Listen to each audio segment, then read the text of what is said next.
Morning. People keep saying, "Oh, I'm excited to hear you preach." And I'm like, "I'm facilitating." So I'm really glad to follow in the footsteps of Sue from last week because if I remember right, Sue started by saying this might feel a little weird. This might feel even weirder. And so I really appreciate the focus on peacemaking practices with an emphasis on that practice for this series.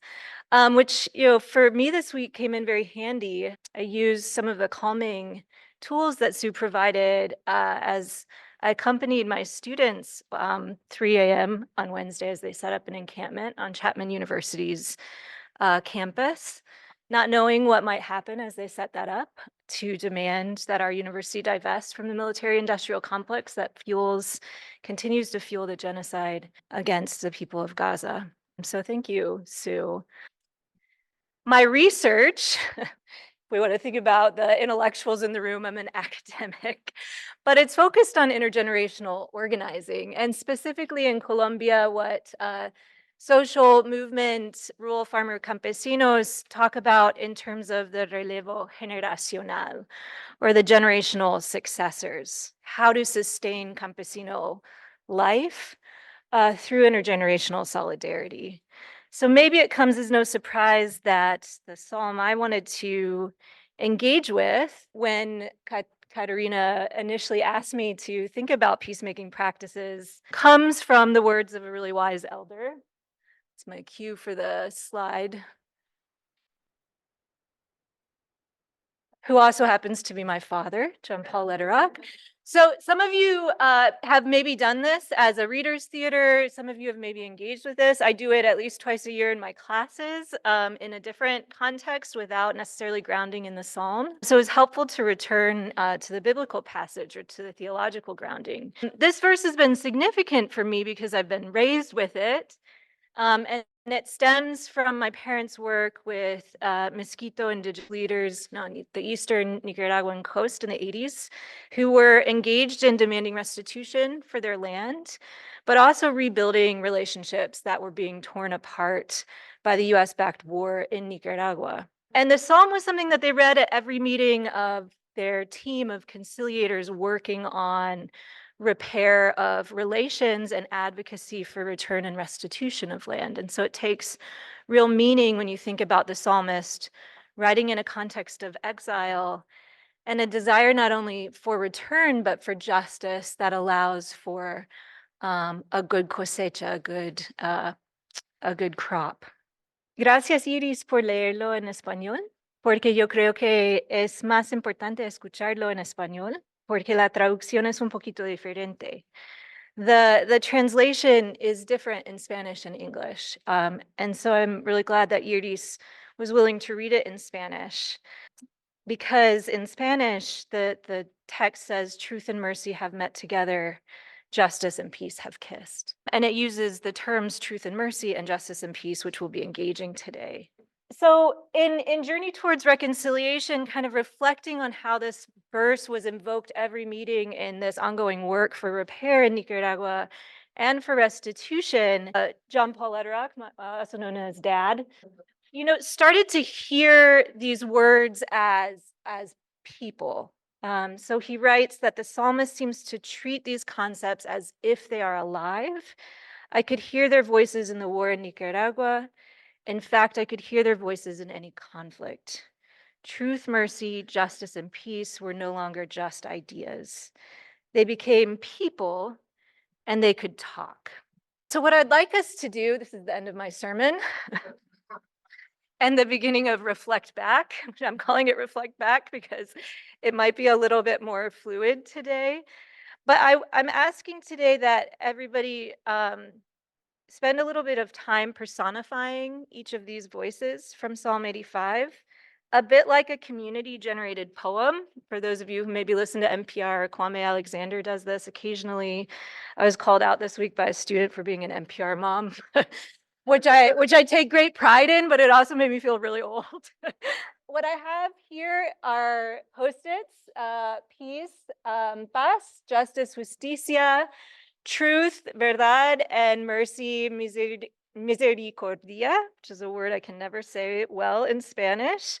And what I'd like you to do in groups, if you want to gather, you could find yourself either in the one that you're most drawn to, or perhaps the one that you most struggle with. But I would like you to personify these voices, to think about and with each other what each of these voices desires, and we could turn the slide here to bring up the prompts, what they need, what they fear or who they fear, what they usher forth, what do they bring into the world? Or another way to think about this is to ask peace, how are you recognized? Or to ask justice, how are you seen? And what they hope for. But rather than saying, peace hopes for, I want you to think about what it means to embody these voices. And so as you're writing, I've kind of put this up there. I am peace, I need, to prompt you, but you can add what you want to that. I am mercy, I fear, using these prompts, but expanding on them as you would like to. I also have stickies for people who would, who are not as able to stand up and move to these spaces, or who prefer to stay seated. We can pass those out, and you can either choose to post those up there or not. So I'm asking, at least for small groups, to gather, where you're drawn to or what you want to grapple with today, spending a little bit of time personifying these voices, the emotions that they carry with them, and the practices that they bring into the world. And then I'm going to have one person from each group read what you've generated as a community as a kind of reader's theater, so embodying these persons. Does that make sense? Yeah, feel free for those on Zoom to put in the chat what you would like to contribute. Okay, thank you. All right, and with that, you are welcome to move. All right, the verse goes in, I think it's truth and mercy, and then justice and peace. So I think that's the order. Well, yeah, there we go. Truth and mercy, justice and peace. So we're going to start with truth. Who is willing to read truth? Who is willing to be truth, I should say? Jason, is that you? Oh, actually, then, fun fact, Allison actually translates to truthful one. So I am truth.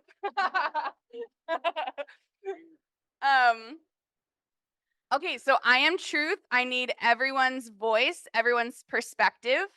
And we talked about that and how sometimes it's hard to, like, it takes a lot of courage to share someone's truth because that's not always received well, especially from people suffering from mental health issues or whatnot. Like, they might be used to saying their truth, and people meet that with skepticism. So we talked about that.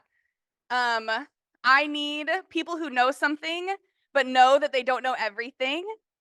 I need courage to disturb the peace. I need a relationship. I fear being reduced or dismissed. And then I am a plant that needs the light, providing oxygen to the world when it's insight, or showing the difference between might and right. Thank you. Spreading its roots, spreading its branches to block out the night. Yeah. You truth. We'll come to mercy. We're doing the closest to the paper. I've been volunteered. All right. What up? I am mercy. I am good friends with grace. I need to swallow my pride. I seek care and compassion for all. I fear harsh judgment. I fear payment or transaction. I abhor vengeance. I need a safe space to be vulnerable. I need and must give the benefit of the doubt. I don't keep score or desire to be given freely. I usher in vulnerability and softness. I offer boundaries with compassion. I rely on truth and justice to help me set boundaries.